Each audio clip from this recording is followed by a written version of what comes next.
In 2015, I started seeing reports online, things on my Twitter account that I had flown to this guy, Jeffrey Epstein's island, and I had abused young girls. And I was like, I mean, if you'd asked me in 2015, maybe even if you'd asked me in 2002, did I know a guy named Jeffrey Epstein? I probably would have said no.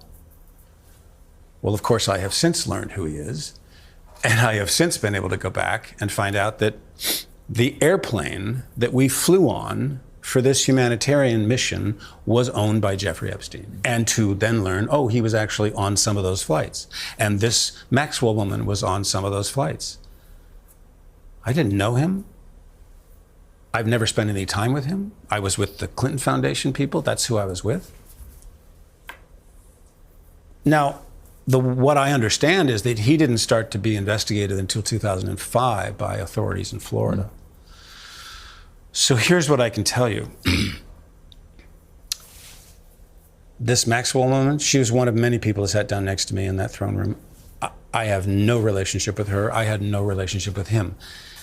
I mean, he's not my friend. I'm not a confidant. I've never spent time with him. And interestingly, I will say this. I was very fortunate that President Clinton introduced me a lot of business leaders in London because he knew I was coming to the Old Vic. And I developed relationships with Robert Earl, Pula Ladobovich, Robert Earl, a lot of wonderful people, Sir Richard Caring, people who supported the work that we did at the Old Vic and gave money to us. Do you know who I never asked for anything? Was Jeffrey Epstein. I didn't want to be around this guy because I felt he put the president at risk on that trip to South Africa because there were these young girls. And we were like, who is this guy? So I will say this. There were young girls on those flights? There were young girls on those flights.